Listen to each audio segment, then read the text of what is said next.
मैं आपके पास आऊं, वो कह रहे हैं कि मोहन, क्योंकि संघ से जुड़ा हुआ सवाल है, मैं प्रेम शुक्ला जी के पास जाऊंगी। वो कह रहे हैं कि ये मोहन भागवत सरासर कह रहे हैं। मैं बहुत साफ कह रहा हूं, थोड़ा गौर से सुनिएगा। हाँ।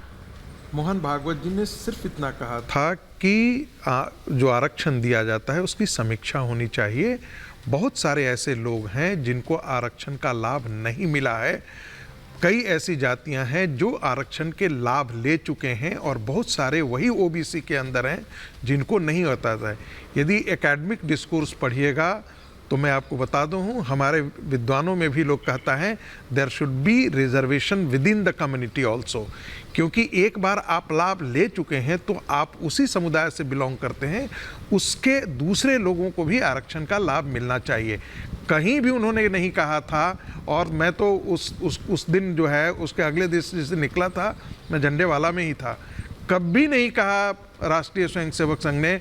परम पूजनीय बाला साहब देवरस जी ने कहा था हिंदू समाज आरक्षण की मार झेल सकता है, लेकिन हिंदू समाज का विघटन नहीं देख सकता है। इसलिए परम पूजनीय मोहन भागवत जी ने कहा जब तक समाज में इस प्रकार का भेदभाव है आरक्षण जारी रहेगा और संघ उसके साथ खड़ा है। इसलिए ये मत कीजिए। एक दूसरी बात, आप प्रेम शुक्ला जी की बात कहिएगा। देखिए, इस देश में जो वोट जिहाद है वो वोट जिहाद एक सच्चाई है। सच्चाई ये मेरा खुद अपना फील्ड स्टडी है मुजफ्फरनगर का। दंगों के बाद में जाकर के उधर घूमा था। मैंने उनसे पूछा आप वोट कैसे देते हैं? उन्होंने कहा हमारे मस्जिदों के अंदर बुलाया जाता है, बात की जाती है और हम तय करते हैं कि कौन पार्टी भारतीय जनता पार्टी को हरा सकता है, हम उसके खिलाफ वोट करने जाते हैं। इसलिए भारतीय जनता पार्टी, क्योंकि भारतीय जनता पार्टी राम जन्मभूमि के बारे में बात करती है, इसलिए भारतीय जनता पार्टी को हराना है, क्योंकि भारतीय जनता पार्टी हिंदुत्व की बात करती है। इसलिए भारतीय जनता पार्टी, ताकि वो विरासत की बात करती है। मजेदार बात है, इनके लिए हिंदू वोट का पोलराइजेशन कॉम्युनलिज्म है, और मुसलमानों का वोट जो डिवाइड हो जाता है तो कहा जाता है सेकुलर वोट का डिवीजन है। अजीब इस देश में नैरेटिव है।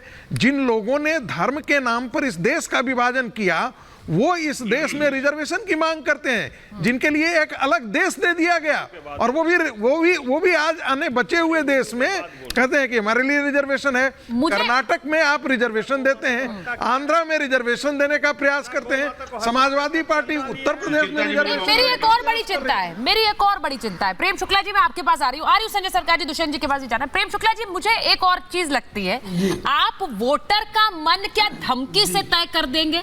सवाल ये है कि अगर मुस्लिम वोटर बीजेपी को वोट दे तो उसका हुक्का पानी बंद कर दो। अगर यही चीज दूसरी तरफ कही जाए, अगर हिंदू वोटर बीजेपी को, ऐसा तो नहीं है कि सारे हिंदू वोटर बीजेपी को वोट कर रहे हैं, तो क्या धमकी दी जाए कि जो हिंदू वोटर यहां नहीं वोट करेगा उसका हुक्का पानी बंद कर दो? ये लोकतंत्र है, यहां पर वोटर का मन क्या इस तरह से तय होगा कि हुक्का पानी बंद करने वाली धमकी दी जाएगी?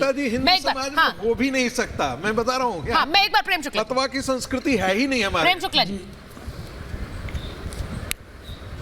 जी सुचरिता जी, साफ तौर पर दिखाई देता है। वोट जिहाद की बात की गई।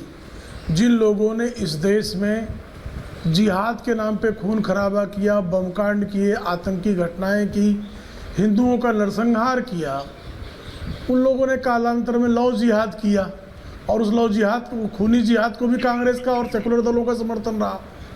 लव जिहाद को भी समर्थन रहा, और कर्नाटक में किस तरह से कांग्रेस के पार्षद की बेटी के साथ लव जिहाद होने के बाद कांग्रेस की सरकार ही उस बेटी को प्रेमिका बताकर अपराधी सिद्ध करने का प्रयास करती है। आपने देखा कितनी संस्कृति है।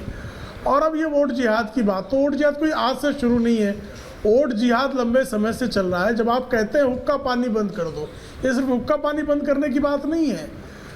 बंगाल में, केरल में आपने बारंबार देखा कि जिन लोगों ने एक दल विशेष के लोगों को, विचार विशेष के लोगों को, सेकुलरिज्म का दावा करने वाले पाखंडी छद्म सेकुलरवादियों के विरोध में जिसने वोट किया उसकी हत्या कर दी गई। आपने बंगाल के चुनाव में देखा कि पंचायत चुनाव के बाद जिन लोगों ने, जिन परिवारों ने भारतीय जनता पार्टी के पक्ष में मतदान किया, उन परिवारों की महिलाओं के साथ बलात्कार किया गया, उनके घरों में आग लगा दी गई, उनको बंगाल छोड़ने पर मजबूर किया गया। यही दशा जो है विधानसभा चुनाव में हुए।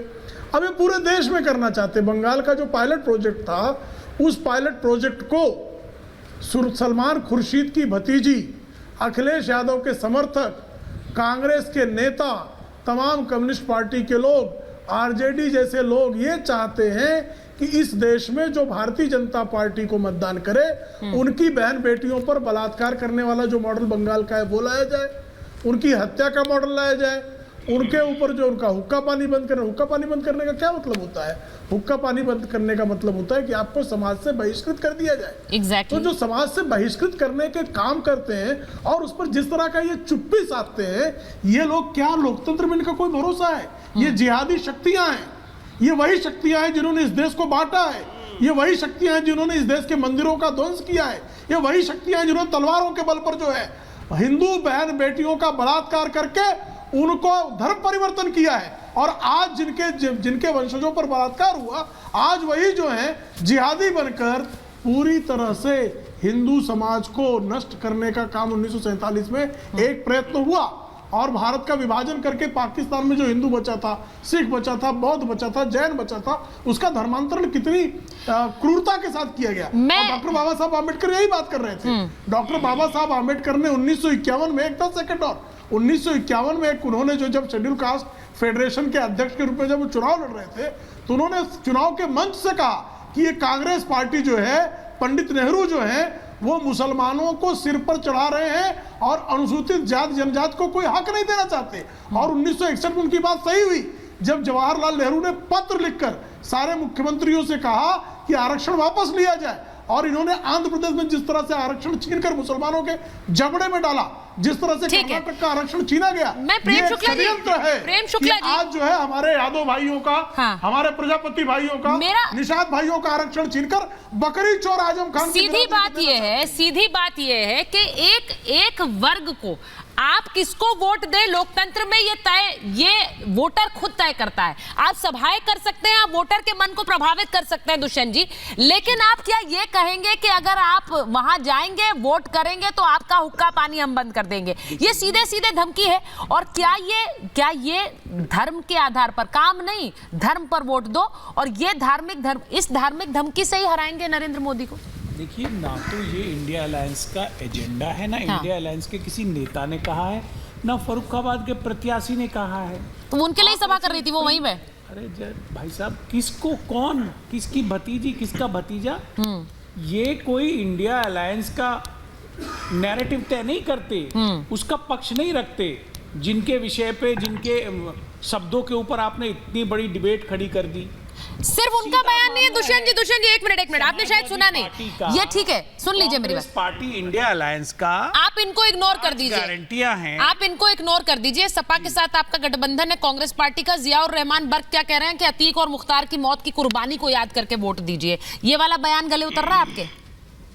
नहीं, ये बयान उतर रहा है गले आपके? देखिए, ये सब बयान मुद्दा ही नहीं है। अच्छा, मुद्दा नहीं है। सभाओं में ऐसे ही बातें हो रही है, ये सभाओं में भर के लोगों के सामने ऐसे बयान दिए जा रहे हैं, पर वो मुद्दा नहीं। माता बहनों को 1 लाख रुपया सालाना देना, 30 लाख नौकरियां, ये न्याय की गारंटी, कास्ट सेंसस, ये सारे मुद्दे हैं, इनके ऊपर बात हो रही है। बात इन पर हो रही है। अगर इनकी बात हो रही होती तो बहुत अच्छा था, लेकिन सभाओं में बात ये हो रही है। मोहल्ले में कौन क्या कह रहा है उसका कोई लेना देना। ये गली मोहल्ले हैं, ये प्रत्याशी हैं, ये प्रत्याशी हैं। मैं अजीज खान साहब आपके पास आ रही हूँ क्योंकि ये प्रत्याशी हैं। एक बार अजीज खान साहब को लाइए। मैं संजय